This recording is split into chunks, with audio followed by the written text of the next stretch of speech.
함께 보실 하나님 말씀은 신약성경 요한계시록 10장입니다. 내일 말씀기 본문인 요한계시록 10장 중에서 달진 않고 1절부터 7절까지 말씀을 함께 봉독한 이후에 설교를 통해서 전체 내용을 살펴보겠습니다. 신약성경 요한계시록 10장 1절부터 7절까지 말씀, 신약성경 408면 전후를 보시면 되겠습니다. 네, 함께 봉독합니다. 내가 또 보니 힘센 다른 천사가 구름을 입고 하늘에서 내려오는데 그 머리 위에 무지개가 있고 그 얼굴은 해 같고 그 발은 불기둥 같으며 그 손에는 펴놓인 작은 두루마리를 들고 그 오른발은 바다를 밟고 왼발은 땅을 밟고 사자가 부르짖는 것 같이 큰 소리로 외치니 그가 외칠 때 7 우레가 그 소리를 내어 말하더라. 7 우레가 말을 할 때에 내가 기록하려고 하다가 곧 들으니 하늘에서 소리가 나서 말하기를 7 우레가 말한 것을 임봉하고 기록하지 말라 하더라.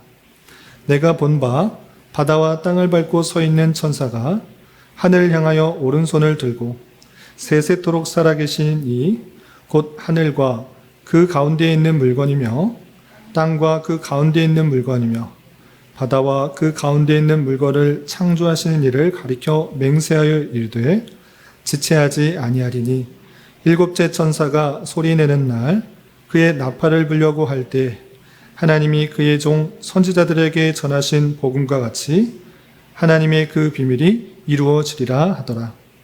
아멘. 네, 감사합니다. 우리는 계속해서 요한계시록의 말씀을 읽어나가고 있습니다. 요한계시록 말씀, 이게 어떤 의미로 쓰여 있는지 또 어떤 상황에서 쓰여졌는지를 잘 파악하지 못하면 대단히 읽기 또 이해하기 어려운 책입니다.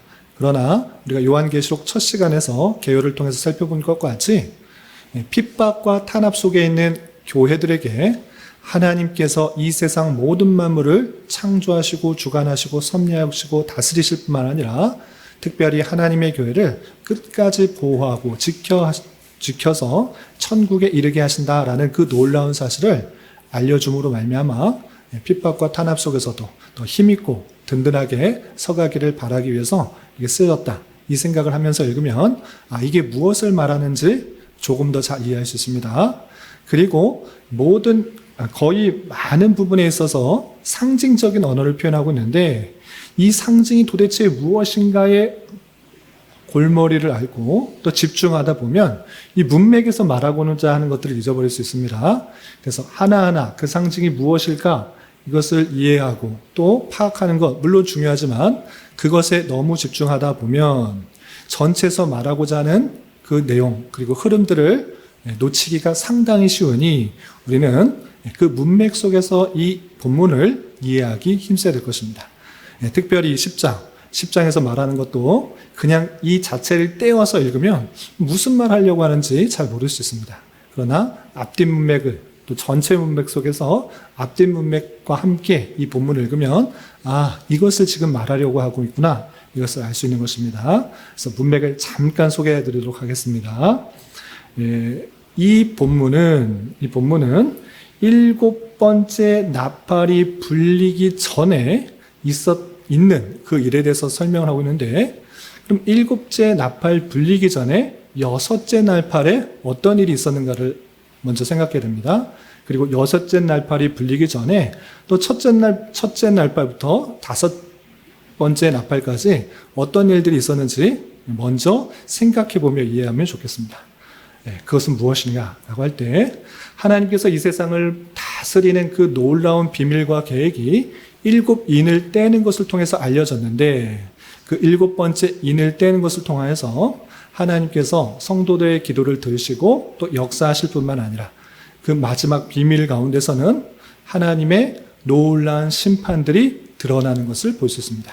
그 심판이 드러나는 하나님의 통치가 드러나는 방편으로 해서 나팔이 불어지는 것으로 표현하고 있는 것입니다. 그래서 첫째 나팔부터 넷째 나팔까지는 땅, 또 하늘, 또 바다, 또 강 이런 이 땅에 있는 다양한 것들 가운데 하나님의 큰 재앙이 임하여서 3분의 1이 해를 당할 것을 표현하고 있고, 그리고 다섯째 나팔, 여섯째 나팔, 그리고 일곱 번째 나팔은 세 가지 화로다 라면서 화해의 하나님의 심판으로 말미암아 화가 임하게 되는 것을 볼 수 있습니다. 그래서 다섯 번째 나팔은 사탄이 그 하나님으로부터 권세를 받아가지고 믿지 않는 자들에게 정말 죽도록 힘든 그 고난을 당할 것을 보여주고 있습니다. 그런데 그 가운데서도 가만히 살펴보면 하나님께 입맞은 자는 해치지 말라. 하나님께서 그 백성들을 지켜보호하시는 것을 볼 수 있습니다. 이것이 다섯 번째 나팔의 모습이었고, 또 여섯 번째 나팔에서는 무엇이었는가? 마찬가지로 그 사탄과 그의 졸개들, 그 귀신들이 이 땅에 많은 재앙들을 일으키고 있는데 그 재앙 가운데서도 회개하지 않는 백성들이 나타나고 있는 것을 보여줬습니다. 그래서 오늘 요한계시록 9장 보시면 9장 20절과 21절 보시면 이 재앙에 죽지 않고 남은 사람들이 손으로 행한 일을 회개하지 아니하고 오히려 여러 귀신과 또는 보거나 듣거나 다니거나 하지 못하는 금, 은, 동과 목석의 우상에게 절하고 또 그 살인과 복술과 음행과 도둑질을 회개하지 아니하더라라고 끝나고 있습니다. 무슨 뜻이냐면 그 엄청난 재앙에도 마음이 완악하여서 회개하고 있습니까? 회개하고 있지 않습니까? 회개하고 있지 않습니다. 여전히 자기가 만든 우상, 또 그런 것에 의지하고 있는 모습이 있습니다. 그 단락이 끊어지고 새로운 것을 말하기보다는 연관하여 생각하여서 그 회개하지 않는 백성들을 향한 하나님의 놀라운 계획들이 이어지고 있다. 이렇게 생각하시면 되겠습니다. 그러면 그 회개하지 않는 백성들과 또 오늘 본문과 어떤 관계가 있는지 내용을 좀 살펴보겠습니다. 우선 10장 1절부터 4절까지는 힘센 다른 천사가 등장해서 또 그 요한에게 이런 말을 하게 되는데 내용을 좀 보겠습니다. 1절부터 쭉 읽어보겠습니다. 내가 또 보니 힘센 다른 천사가 구름을 입고 하늘에서 내려오는데 그 머리에 무지개가 있고 그 얼굴은 해 같고 그 발은 불기둥 같으며 그 손에는 펴놓인 작은 두루마리를 들고 그 오른발은 바다를 밟고 왼발은 땅을 밟고 사자가 부르짖는 것 같이 큰 소리로 외치니 그가 외칠 때에 일곱 우레가 그 소리를 내어 말하더라 했습니다. 정말 상징적인 언어로서 이게 정확하게 무엇인지 학자마다 다르고 그리고 성경 자체로 해석하기가 매우 힘듭니다. 그러나 말하려고 하는 핵심들 그것들을 놓치지 말아야 됩니다. 무엇인가 라고 할 때 힘센 다른 천사 계속해서 나팔이나 또 인이나 또 대접에 나올 때 천사들이 등장하고 있는 것을 볼 수 있습니다. 하나님의 그 주권들을 행하시는데 통치 역사를 행하시는데 다양한 천사들이 그 일을 수행하고 있는데 요번에 나온 천사는 힘이 센 어떤 한 천사인데 구름을 입고 무지개가 있고 얼굴은 해 같고 그 발은 불기둥 같다라고 표현하고 있습니다. 정확하게 이게 무엇인 뜻인지는 알지 못하지만 무지개라는 그 표현을 통해서 하나님께서 언약하셨던 것들을 이루기 위한 하나의 힘이 센 능력을 가지고 있는 천사라는 것을 알 수가 있고 또 그 발의 모습을 보면 오른발은 바다, 왼발은 땅을 밟고 있다라는 것을 통해서 땅과 바다를 함께 운행하고 역사할 수 있는 그런 큰 힘을 가지고 있는 그런 천사다라는 영적인 존재다 이렇게 생각하시면 될 것이고 그런데 그 다음부터가 중요합니다. 그런 천사가 그런 위험 있고 또 능력 있는 땅과 바다의 그 모든 것들을 수행할 수 있는 언약을 수행할 수 있는 그 천사가 무엇하고 있는가? 큰 소리로 외친다라고 했습니다. 근데 큰 소리를 외칠 때 일곱 우레가 그 소리를 내어 말하더라라는 것을 통해서 이 우레, 천둥, 번개 이런 것들은 하나님의 임재와 계시 또 역사하심들이 드러나는 것이라고 했습니다. 그와 함께 하나님의 뜻, 계획들이 일어나는 것을 볼 수 있는데 그런데 4절 보시면 이 일곱 우레가 말을 할 때 일곱 우레가 말을 하고 있는데 하나님의 계시와 하나님의 통치가 드러나고 있는데 여기서 상당히 의아한 표현이 있습니다. 어떻게 하는가? 일곱 우레가 말을 하고 있을 때 내가 그 우레의 말을 듣고 기록하려고 했는데 하늘에서 그것을 기록하라고 그랬습니까? 기록하지 말라고 그랬습니까? 네, 기록하지 말라고 그랬습니다. 그것 기록하지 말고 인봉하라. 감춰두어라. 인봉, 아까 처음에는 두루마리가 하나씩 떼어져서 비밀이 밝혀지는 것을 보였는데, 아니, 일곱 우레가 말을 하는 것, 하나님의 계시와 하나님의 통치 섭리가 드러나는데 왜 그것을 기록하지 못하게 하고 그것을 감추어도록 하는가? 그것에 대해서 여기에서는 4절까지는 잘 알지 못하지만 그 뒤에 왜 그러한지를 잘 알 수 있습니다. 어쨌든 그것을 인봉하여서 비밀로 하고 그것을 기록하지 말라 이렇게 표현하고 있습니다.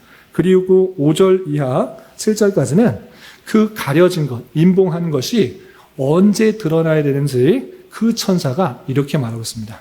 5절 보시면 내가 본 바 바다와 땅을 밟고 서 있는 천사, 아까 힘이 센 천사라고 했습니다. 그 천사가 하늘을 향하여 오른손을 들고서 이렇게 말합니다. 어떻게 말하는가? 6절 세세토록 살아계시니 곧 하늘과 그 가운데 있는 물건이며 땅과 그 가운데 있는 물건이며 바다와 그 가운데 있는 물건을 창조하신 이 세상 모든 것을 창조하신 이를 가리켜 맹세하여서 뭐라고 말하는가? 지체하지 아니하리니 이제 지체하지 않을 것이다. 네. 지금 바로 시행할 것이다 라고 말하는데 무엇을 시행할 것인가? 7절 여기가 아주 중요합니다. 일곱째 천사가 소리내는 날, 일곱째 나팔이 불리는 그 날에 나팔을 불려고 할 때 어떤 일이 일어나는가? 하나님이 그의 종 선지자들에게 전하신 복음과 같이 하나님의 그 비밀이 이루어지리라 하더라 나왔습니다. 그 천사가 행하는 그 큰 소리를 내면서 그 우레가 일곱 우레가 말을 할 때 그것이 감춰주도록 했는데 왜 감춰주도록 했는가? 하나님의 그 비밀인데 그 비밀이 선지자들에게 전하신 복음과 같이 함께 이루어진다라고 표현하고 있습니다. 언제? 일곱째 나팔이 불릴 때 그 감춰졌던 모든 비밀이 풀려진다 이렇게 표현하고 있습니다. 그래서 다시 한번 정리하면 이렇습니다. 이 감추어졌던 그 비밀은 복음과 같이 선지자들이 전했던 복음과 같이 그 마지막 때에 온전히 풀려져서 다 드러나게 된다라고 이해하시면 되겠습니다. 그래서 지금 요한이 보았을 때 그때는 아니지만 이제 곧 그때가 되어서 일곱째 나팔이 불어서 마지막 하나님의 통치 그 결말이 되는 그때에 모든 비밀이 풀려져서 그 복음과 같이 드러나게 될 것이다. 그것은 지체하지 않고 곧 올 것이다. 이렇게 표현하고 있는 것입니다. 마지막 때 하나님의 복음이 전해져서 그 놀라운 비밀의 계획들이 다 펼쳐지게 되는 줄 알아. 그때가 지금 요한이 지금 하려는 때가 아니라 이제 지체하지 않은 그때가 오면 다 알려지게 된다. 이렇게 표현하고 있는 것입니다. 그래서 하나님의 그 마지막 나팔의 그 모든 계획이 풀어질 때 이것들이 해결될 것이다 라는 것들을 그 힘 있는 천사, 바다와 땅을 밟고 있는 그 천사, 땅과 바다의 모든 것들을 또 수행하고 하나님의 뜻을 이루는 그 수행하는 천사가 그 사실을 알려주게 된 것입니다. 그러면서 또 8절에 어떻게 말하고 있는가 보시면 하늘에서 나서 내게 들리던 음성이 또 내게 말하여 이르되 내가 가서 바다와 땅을 밟고 서 있는 천사의 손에 펴놓인 두루마리를 가지라 하기로 내가 천사에게 나아가 작은 두루마리를 달라 한즉 천사가 이르되 갖다 먹어버리라 내 배에는 쓰나 내 입은 꿀같이 달리라 하거늘 10절 내가 천사의 손에서 작은 두루마리를 갖다 먹어버리니 내 입에는 꿀같이 다나 먹은 후에는 내 배에서는 쓰게 되더라 됐습니다. 무슨 뜻이냐? 그 천사가 이야기했는데 또 다른 하늘의 음성이 들었습니다. 무엇이냐? 그 천사가 갖고 있는 작은 두루마리 마지막 끝날 때 일어날 놀라운 하나님의 그 비밀을 가진 거 그에게서 달라 하여서 먹어버리라 이렇게 한 것입니다. 그래서 달라고 가지라 이렇게 말했습니다. 그러자 천사에게 달라고 하자 천사가 그래 내가 갖고 있는 것 이거 너가 가져야 된다 하고 가져다 주면서 먹어라, 가져다 먹으라 라고 했습니다.